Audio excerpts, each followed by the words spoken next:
Hola, ¿qué tal amigos y seguidores de nuestro canal Awikyani Tolocan? Es un gusto poder saludarles el día de hoy, después de ya una semanita. Ya saben, soy Xiucoat López y en esta ocasión no me presentaré ante la cámara debido a que me encuentro en un aislamiento debido a que me contagié de COVID. Sí, así como lo escuchó. Hay que seguirnos cuidando ya que estamos en la séptima ola de contagios en México. Les comento que afortunadamente ya voy de salida y mi sintomatología fue muy leve. Pero pues ya saben, no todos corremos con la misma suerte.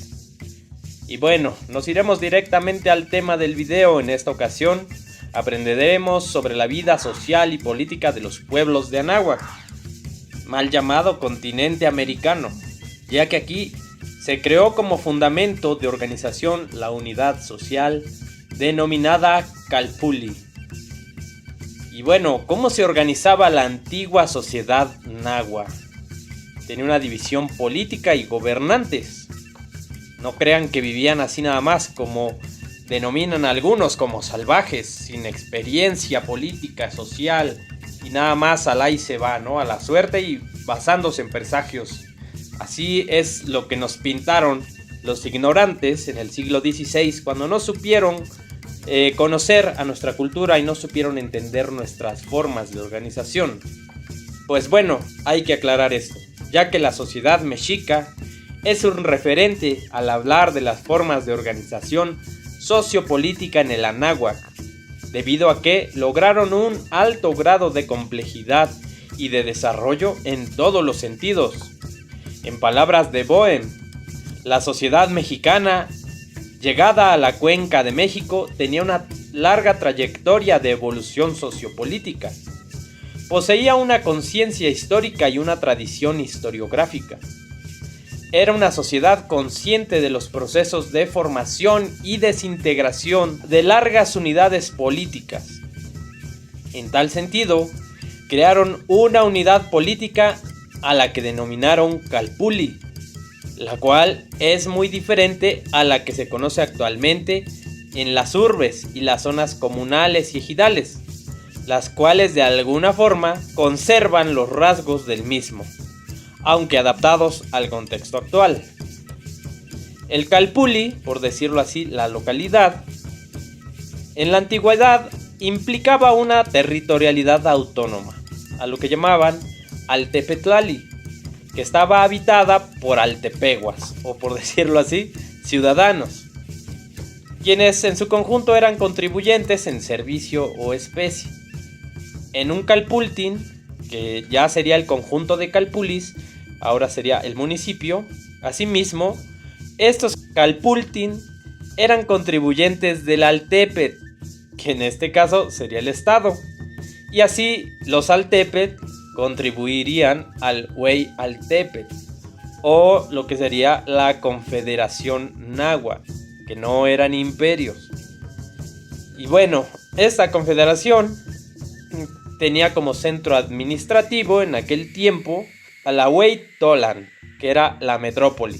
Como dato, los calpulis podían llegar a convertirse en tecalis, es decir, en calpulis urbanos, pero en cualquiera de sus modalidades eran gobernados por grupos sociales que tenían estrechos vínculos de linaje, quienes formaban un consejo de gobierno, o Tlatocanes-Centlalistli, una asamblea comunitaria, o Tlacaquilo, y un consejo de ancianos, o Huehuetlatoli.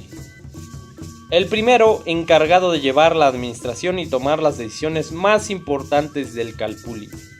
El segundo para dar palabra a la comunidad en general, mientras que el Huehuetlatoli fungía como una especie de consejo consultivo al que acudía el Tlatocanes-Centlalistli para poder pedir opiniones y sugerencias a los sabios ancianos.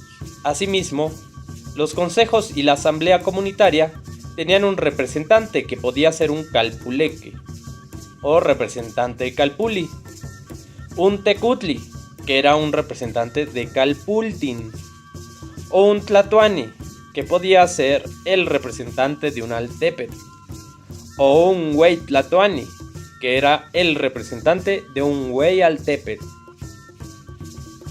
quienes también formaban parte de los consejos de gobierno en cada nivel. pero tenían como función ejecutar las decisiones tomadas en conjunto, es decir, que no tenían la última palabra como los reyes o los emperadores. Es importante mencionar que cada calpulli se relacionaba con alguna esencia sagrada o teot de la cosmovisión mexica o la cosmovisión nahua, las cuales, lejos de ser dioses, representan esencias o energías de la naturaleza.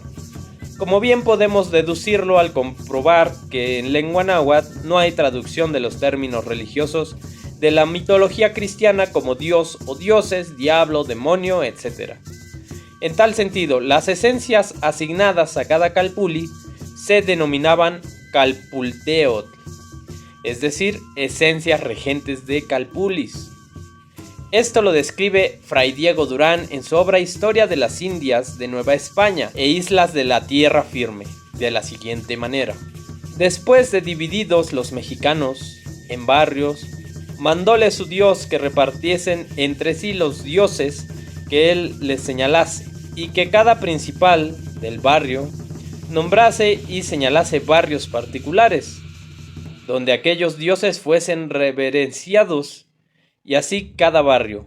Se dividió en barrios pequeños conforme al número de ídolos que su dios les mandó adorar, a los cuales llamaba calputetes. Como observamos, pues lo dice desde su perspectiva, es un fraile religioso y obviamente habla de puros dioses, ¿no? La esencia es que aquí dice de los calpultetes, que eran los calpulteot. Por otra parte, cada calpulli erigía sus centros de veneración y educación.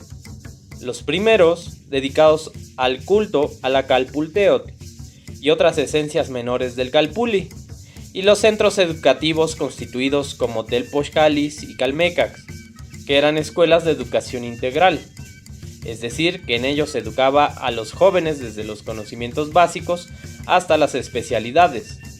Por ello se podían comparar con instituciones educativas que incluían desde el kinder hasta el posgrado. Cabe mencionar que dichas instituciones educativas nahuas funcionaban como internados gratuitos y además obligatorios. Para profundizar en la importancia de las escuelas que pudiésemos llamar de posgrado, se puede mencionar que en ellas se preparaba a los personajes que fungirían como gobernantes y altos administrativos. Por ejemplo, en el Tlilancalmecac se preparaba a los estudiantes que perfilaban para Tlilalcanqui, que eran los expertos que, según Romero, ocupaban el puesto de alto jefe militar y representante del Tlatoani en los calpullis que iban conquistando. Del mismo modo, este personaje aparece en el Códice Mendocino, con su tilma de noble, y debajo de dicha figura se menciona que este fue uno de los mandones y ejecutores de las órdenes o determinaciones del Tlatoani. En tanto al gobierno de los calpullis existieron otros cargos, como es el de calpuleque, que era el encargado de gobernar un calpulli.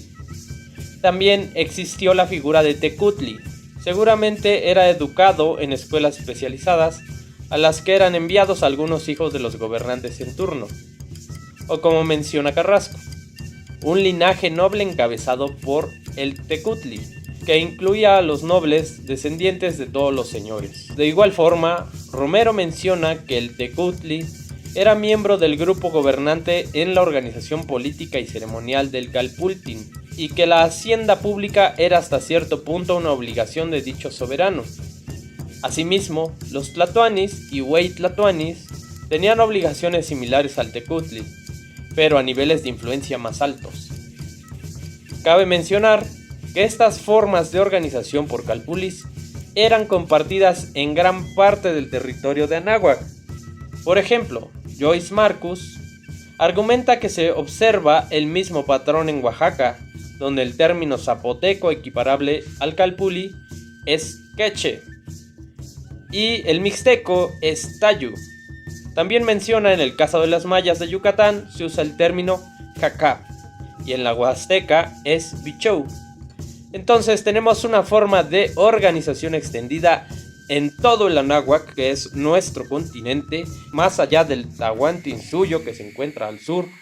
Está el Anáhuac y allí las formas de organización eran estas. Había países, había estados, había municipios y había localidades. En ese mismo orden, pues tenemos a los Hueyaltepet, al Altepet, al Calpultin y el Calpulli. Bueno, creo que con esto queda un poco más claro la forma de organización antigua de los territorios de los nahuas y de todas las demás naciones de la náhuac. A través de esta forma de organización, pues había una distribución territorial y una distribución de la sociedad y diferentes vocaciones territoriales. Cada una de las Calpulteot pues dictaba parte de esto, ¿no? Había unas Calpulteot de las flores, o había de esencias de la lluvia, o esencias de la fertilidad, esencias del maíz, esencias de los artesanos y esencias de todas las actividades productivas que se conocieran. Entonces cada Calpulli pues tenía una vocación, y también, bueno, de cada Calpulli existían estudiantes para todas las formas de disciplinas y conocimientos. Y como pueden ver, esta es una forma de organización muy propia que pues pudiera seguirse reproduciendo, que es aplicable a nuestra realidad actual, donde existe una forma de educación obligatoria. En ese tiempo pues eran internados, desde chiquitos los mandaban, ¿no? Digamos desde kinder. Bueno, espero que esta información les haya gustado. Y bueno, pues ahí seguimos escuchando sus comentarios, leyéndolos y bueno, pues saludándoles la próxima vez. Cuídense mucho, recuerden tomar sus precauciones, cuidarse de esta séptima ola de COVID en nuestro país. Bonita tarde, que se encuentren muy bien. No olviden darle like al video y seguirnos en nuestras diferentes redes sociales. YouTube, Awikyani Tolocan, Facebook, Awikyani e Instagram, Awikyani.